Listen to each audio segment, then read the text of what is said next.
En novembre dernier, pour la troisième année consécutive, Sud de France Export, pour la région Languedoc-Roussillon, a organisé à Montpellier un forum international d'affaires. Le cadre, le DigiWorld Summit, les conférences annuelles de renommée internationale de l'IDAT, créées il y a 31 ans. Pendant 2 jours, 300 rendez-vous d'affaires ont été conclus entre 17 entreprises régionales et une cinquantaine d'acheteurs venus des 4 coins de la planète.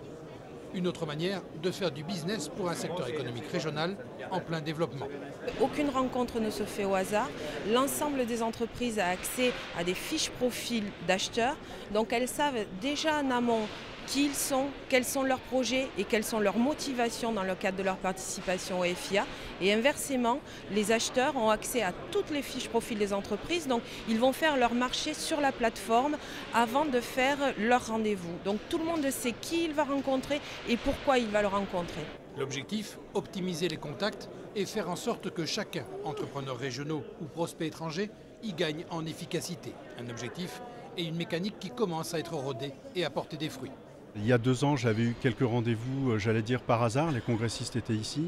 Et par le travail qui a été fait d'organisation cette année, j'ai un planning qui est complètement plein. On rentre directement dans le vif du sujet en fait. Ils viennent avec des questions, ils connaissent notre entreprise, ils se sont renseignés, nous aussi.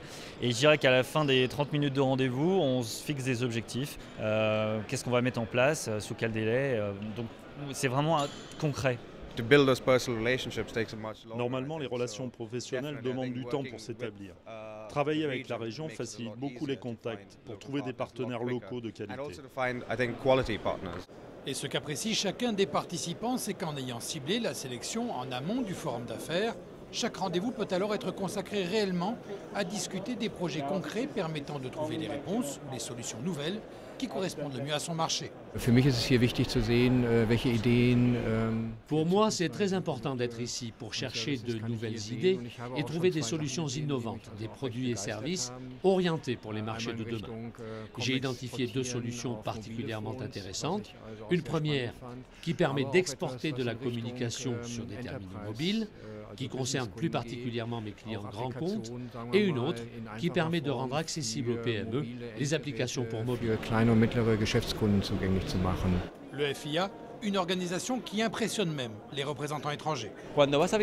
Ici, quand on rencontre les gens, les partenaires possibles, on a en plus accès directement aux décideurs, qui sont normalement difficiles à rencontrer. Un forum d'affaires comme ça en Allemagne, ça n'existe pas. Ce qui est intéressant, c'est que les rendez-vous sont organisés de manière très efficace. On peut vraiment aborder des questions très précises. J'aimerais qu'une telle organisation existe aussi en Allemagne. Je suis vraiment très content d'être venu. Pour les entreprises régionales, le FIA, c'est la garantie d'un gain de temps, d'argent et surtout d'efficacité. Pour Aquafadas, par exemple, spécialisé dans la création de multimédia, grand public et professionnel, et depuis peu via sa filiale Avecomics, opérateur unique de mise de bande dessinée en ligne sur tout support, le FIA est un plus. Même si Aquafadas est une société qui fait déjà 86% de son chiffre à l'export, pour nous ça a été extrêmement intéressant d'avoir en fait ce regard extérieur de l'équipe de la région qui nous a empilé un très grand nombre de rendez-vous avec des gens qu'on ne serait pas allés chercher nous-mêmes. Donc une façon de voir notre activité et de nous proposer des feats avec des entreprises plus latérales. Même son de cloche pour Netia, désormais filiale du groupe Orange, créateur de logiciels spécialisés dans le domaine audiovisuel, l'entreprise languedocienne travaille déjà avec les plus gros acteurs radio et télé en France et à l'étranger. Connus et reconnus dans leur milieu professionnel, leur présence au FIA leur a semblé indispensable pour de nouvelles prises de marché.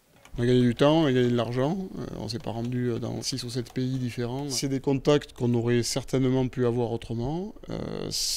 La particularité, c'est qu'on les a eus tous en 2 jours. Donc ça, c'est quand même une chance. C'est une opportunité, en plus à Montpellier, assez extraordinaire, qui se produit très très peu. Des opportunités à saisir et une efficacité encore plus importante pour des start-up nombreuses en Languedoc-Roussillon, des entreprises de taille réduite à forte valeur ajoutée, mais pour qui l'accès au marché international n'est pas toujours facile. Typiquement une entreprise comme la nôtre, on patinerait beaucoup plus. On gagne beaucoup de temps en fait avec l'organisation de ce type de manifestations. Alors bien sûr, c'est pas 100% de réussite et ce sera pas forcément 100% de réussite, mais au moins en fait, on a pu discuter avec des gens qui étaient intéressés par nos technologies, qui avaient vu de quoi on était capable, et puis donc on continue à échanger avec eux pour voir si effectivement on a un avenir à construire ensemble. Donc c'est super positif. Un forum international d'affaires, fruit d'un travail annuel dont l'essai ne sera transformé que grâce au suivi assuré par les équipes régionales de Sud de France Export, qui restent au contact des entreprises à Montpellier comme à l'étranger, en s'appuyant notamment sur l'ensemble des maisons du Languedoc-Roussillon. L'enjeu est de taille, décrocher des contrats, mais aussi et surtout montrer la créativité et le professionnalisme des entreprises high-tech de la région, des entreprises parfois méconnues et pourtant extrêmement performantes.